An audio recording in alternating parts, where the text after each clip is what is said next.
Mas hoje é sexta-feira, 11 horas e 27 minutos, e é dia de a gente falar com os talentos aqui do Grupo Bandeirantes. O que não falta é talento na casa. Você já acompanhou várias das nossas conversas aqui, Zeca Camargo, Ulisses Costa, pessoal do Perrengue, a gente já teve várias entrevistas aqui e hoje a gente está recebendo nos estúdios do Manhã Bandeirantes a Kalinka Schutel, que é apresentadora aqui da Band. Kalinka, obrigado por ter vindo, bom dia. Nossa, que honra esse convite. Bom dia, Marco Maju.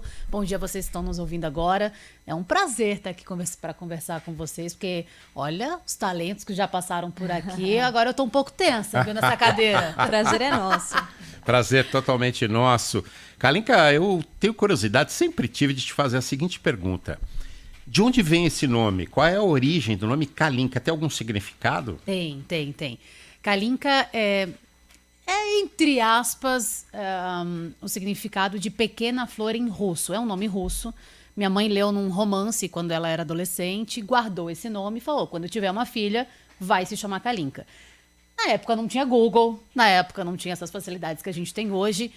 Muito tempo depois, ela foi descobrir que Kalinka, na verdade, faz parte do folclore russo. Tem música Kalinka, tem várias coisas, mas é uma arvorezinha, é um pinheirinho a Kalinka. E ela é a primeira a florescer na primavera e a última a morrer no inverno. E ela dá um frutinho bem amargo. Então quem vai para a Rússia consegue comer pratos de Kalinka com mel. Mas lá não é um nome comum. É como se alguém chamasse aqui no Brasil de limão ou de laranja. Não é um nome tão comum. Mas é Kalinka. E o Schutel aí tem história também. O Schutel, pelo que eu saiba, é de Santa Catarina lá, né? Então, o Schutel é austríaco. Austríaco.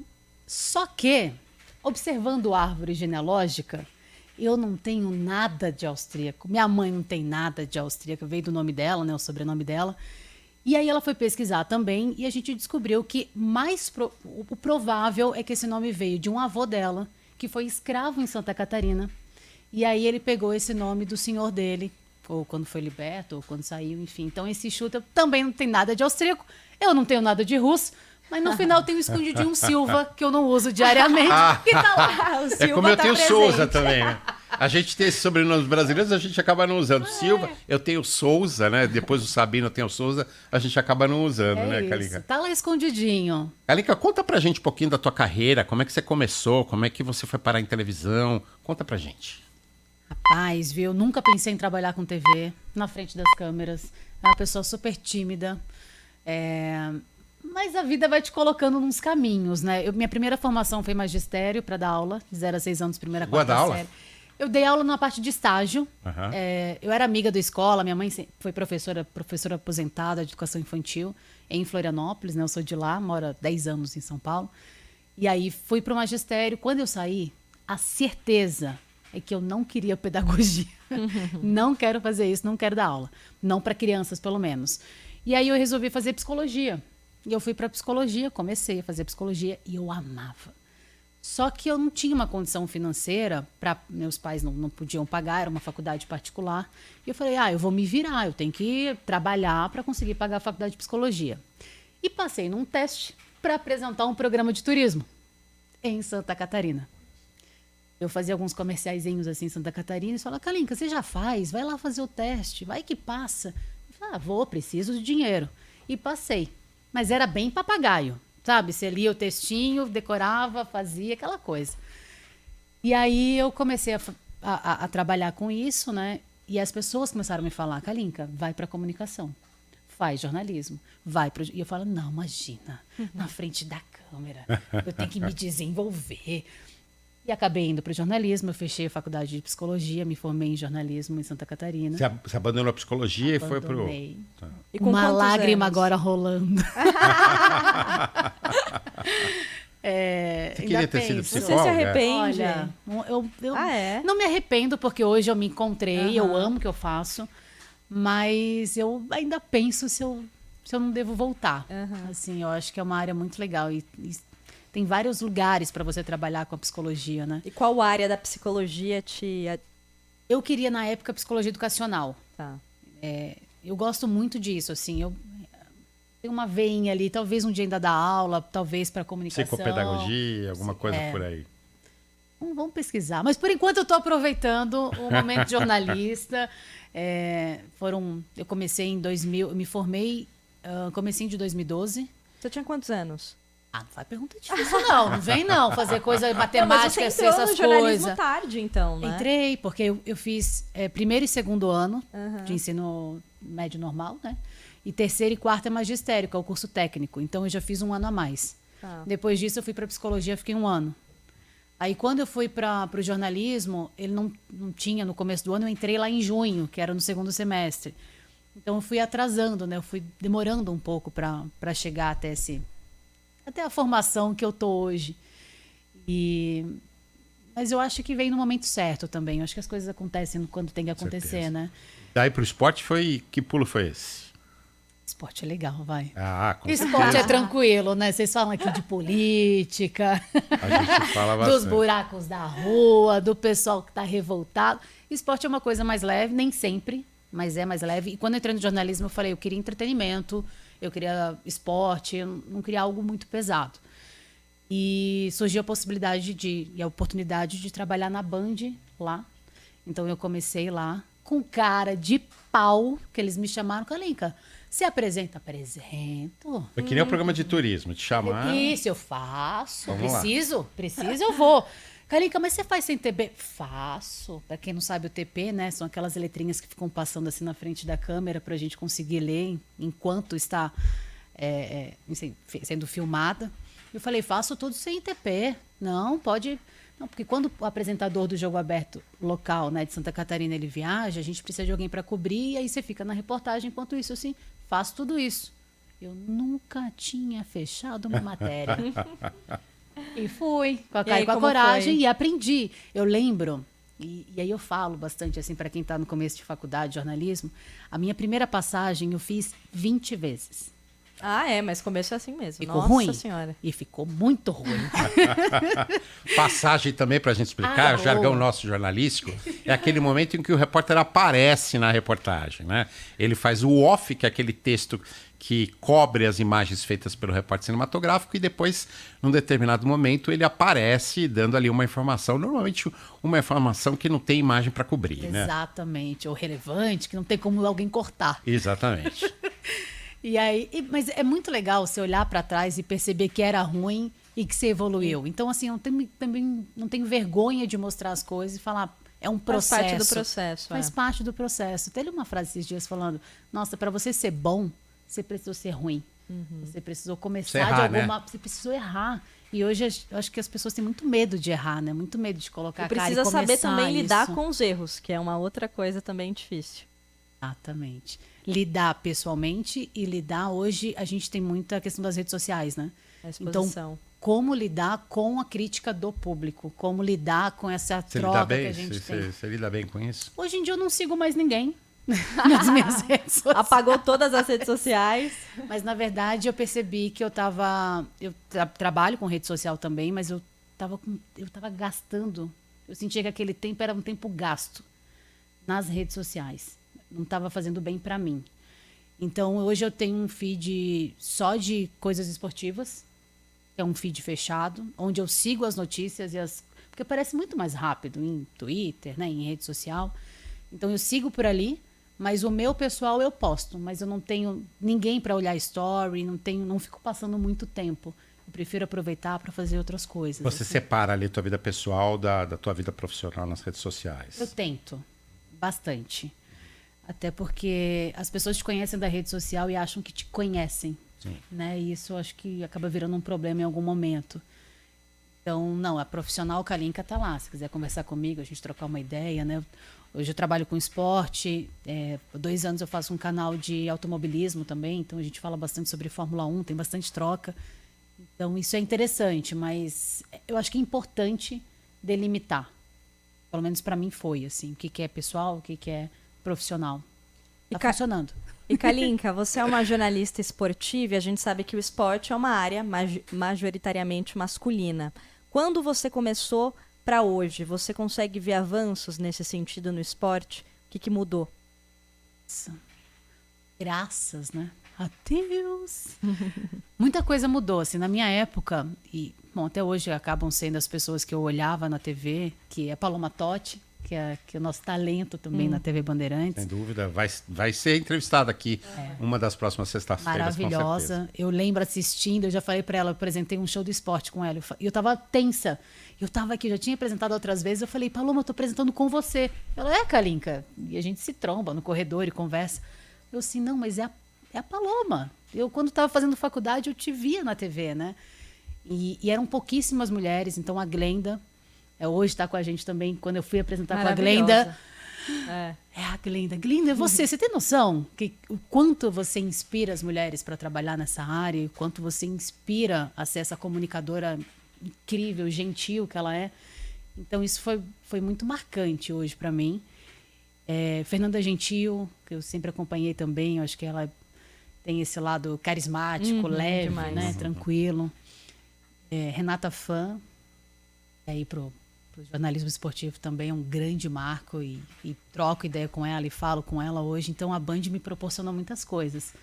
Eu não tenho ídolos, eu não sou uma pessoa que eu idolatro alguém, mas eu olho essas mulheres como referências. Aquelas que eu olhava quando eu estava na faculdade e falava, eu queria fazer alguma coisa próximo disso. E trocar ideia com elas hoje é muito legal. Mas hoje eu acho que está mais aberto, né? As reportagens, a gente olha para os canais, para as rádios, tem bastante mulheres trabalhando, tem um público feminino acompanhando também.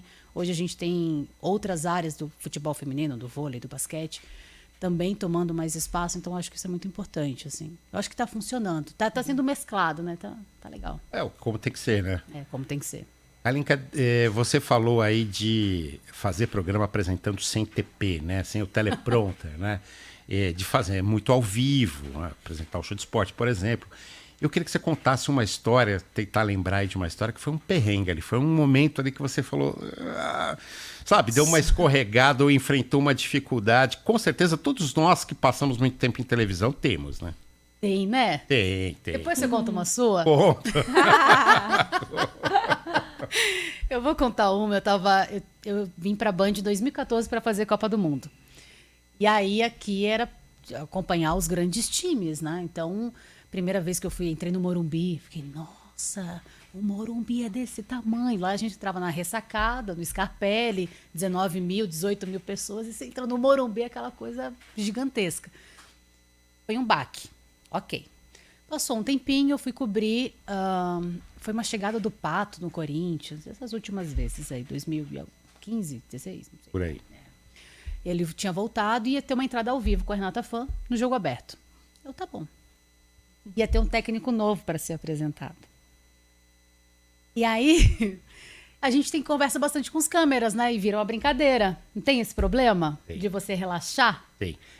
Quando você relaxa é que dá problema. Tem que dar o friozinho na barriga, né? Gente... E aí eu tava ali me preparando, pegando as informações, a gente olhou tudo que tinha acontecido e tal. Tô tentando lembrar o nome do técnico certo, tá? Só para você ter noção do que aconteceu. Lembrei. E Cristóvão Borges ia ser apresentado no Corinthians, o novo técnico do Corinthians. E a gente começou a brincar, e o cinegrafista falando. Quando eu entrei ao vivo, eu falei, e o Cristóvão Colombo? Não. O Cristóvão... Eu corrigi. Mas fica vermelha na hora, né? Mas virou uma piada no jogo aberto. Virou... Meme, e aí correu as redes. Meme. Foi tudo. Na hora eu me toquei muito rapidamente, que eles começaram a brincar. O cinegrafista falou, o Cristóvão Colombo, não sei o que e tal. E aí eu falei. Na hora, e logo também já consertei a situação... Foi muito engraçado e o Jogo Aberto utilizou isso para brincar com Libertadores do Corinthians, com não sei o quê, descobriu a América, começaram a brincar. Mas foi Cristóvão Colombo, foi complicado. Mas tiveram outras, não lembro. Agora conta uma sua. Não, o entrevistado é você. Mas eu até conto rapidinho. Eu, a primeira vez que fui entrar ao vivo no Jornal Nacional, é uma responsabilidade, né? Tava muito nervoso e foi cobrindo a vitória da Gaviões da Fiel no Carnaval de São Paulo. Só que é o seguinte, para quem já cobriu festa de escola de samba, vencedora, campeã de carnaval, sabe que você não ouve absolutamente nada. Nossa, eu já passei por isso, viu? O som não dá para ouvir, fora o calor, né? Não, sem condições. Então, meu link caiu no dia. Minha estreia no Jornal Nacional, ao vivo, O Bonner me chama, eu não ouvi absolutamente nada. Estava encharcado de suor, não ouvi absolutamente nada que o Bonner falou e saí falando, né? Mas você estava com esse fone? Mas estava com fone, estava com tudo. O pessoal tentando me ajudar ali, porque repórter cinematográfico é parceiro, né? A gente aprende muito com eles. É muito, vira uma família. A gente aprende muito com eles. Eu acho que é isso. E não é só o seu trabalho. Quando o pessoal vê a gente na TV, pensa, nossa, olha o trabalho... Tem tanta gente por trás, né? A parte de produção, os cinegrafistas, tem o motorista, o cara do som. É tanta gente importante para aquilo e para o ar. O editor, às vezes a gente fala, né? O editor ele é capaz de mudar uma matéria que está mais ou menos. Melhorar o nosso trabalho, né? Ficar incrível. É muito legal poder trocar. Hoje eu faço o Band Esporte Clube aqui na Band, que é um programa que passa aos sábados. E aí a gente consegue trabalhar essas matérias, a gente consegue ter tempo para pensar nas matérias, pensar nas pautas. E é um programa que a gente fala, que a gente sai dessas 4 linhas. Então a gente viaja ao Brasil e a gente conta com as praças da Band espalhadas pelo Brasil para trazer projeto social, para trazer uma história legal, para mostrar coisas, momentos de superação, né? E tem tanta história bacana para a gente se inspirar, para a gente mudar. Eu acho que o esporte é uma ferramenta tão legal para isso. Então a gente tenta trazer essas coisas no BEC, que é o Band Esporte Clube, né, no sábado. É muito legal. E Kalinka, você disse em Copa do Mundo, queria que você contasse aqui qual foi a sua cobertura mais marcante no esporte. Olha, a Copa do Mundo foi incrível. Quem já cobriu a Copa do Mundo sabe que é uma energia completamente diferente, né? Sempre tá na lista ali dos jornalistas, né? Não. Até eu, que não sou do esporte, tenho o desejo de um dia cobrir Copa do Mundo. Mas a Copa do Mundo eu tive um perrengue também, porque eu fui fazer Japão e Grécia. E aí a gente estava na zona mista, né, onde passam os jogadores depois da partida. E aí quem fala? Grego, japonês, né? E ninguém parava para falar com a gente. E aí chegou um momento que parou uma pessoa, um jogador, e falava italiano. Ok, qual jornalista falava italiano? Tava eu, uma colombiana, ninguém falava italiano. O câmera falava italiano, então ele conversava e ele traduzia pra gente o que o jogador falava. Esse foi um perrengue grande na Copa do Mundo. Mas o último Grande Prêmio de São Paulo, a gente apresentou e ancorou o Band Esporte Clube de lá, na Band. Foi um dia muito especial, assim, para mim. A gente teve a corrida sprint aqui em São Paulo, que é uma corrida um pouquinho menor, né? No sábado, no domingo é o Grande Prêmio. E apesar desse ano, né, Max Verstappen já campeão há tanto tempo, para mim foi um momento muito marcante, assim, foi muito emocionante. Ancorar e TP cair e câmera... E a gente tem que se virar nos 30, sabe? É um frio gostoso na barriga. Para contar de perrengue, eu vou te contar um de Fórmula 1. Vai. Eu fiz uma vez Grande Prêmio Brasil também aqui. Fui entrevistar Nelson Piquet. Já tinha parado, mas ele estava ali circulando. Fui entrevistar tudo feliz, né? Entrevistar o Nelson Piquet. Eu tomei uma patada do Nelson Piquet, que eu perdi completamente o rumo.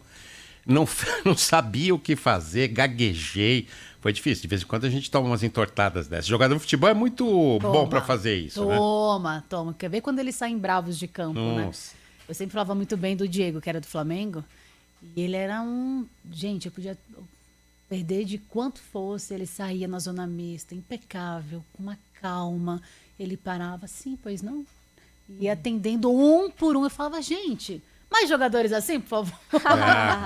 Fala em jogador, deixa eu te perguntar o seguinte. Você é de Santa Catarina, morou em Florianópolis. Criciúma, Figueirense ou Avaí? Qual que é a próxima pergunta? Você acha que... Então, pelo que eu entendi, você acha que jornalismo esportivo não dá muito para misturar a torcida com o jornalismo esportivo? Eu acho que hoje dá, né? Tá. Só que Tem que... até aqui o pessoal da Band sabe para quem eu torço, da redação, o pessoal fica brincando. Porque eles ficam, Kalinka, é Corinthians, é Flamengo. Eu falei, gente, eu sou de Santa Catarina. Não me coloca nesse barco aí não, viu? Não tem nada a ver com isso. Eles, mas não é possível, eu torço para tal. Eles, mas aí não vale. Eu falei, como assim não vale? Pronto. Aí eu começo a puxar a sardinha pro meu time, né? Claro que são proporções completamente diferentes dos times de Santa Catarina, que estão acostumados a disputar outras séries, vai. Mas hoje eu acho que é muito mais comum o jornalista falar, só que eu acho que ele tem que peitar isso depois, né? E conseguir ser imparcial também, que é o grande mote do jornalismo. Você conseguir fazer uma análise de um jogo sem puxar a sardinha pro seu lado. Mauro né? Betting esteve aqui na uma dos últimos programas. Todo mundo sabe, Mauro Betting é um fanático pelo Palmeiras. Corintiano, né? Imagina, eu tô brincando. Falei isso pra ele também. E aí o Mauro tava falando que às vezes ele é mais rigoroso até quando ele faz uma análise do jogo do Palmeiras do que em qualquer outro jogo. Acho que tem que dividir muito bem, né? Mas ele faz isso brilhantemente. Faz. Isso eu acho legal.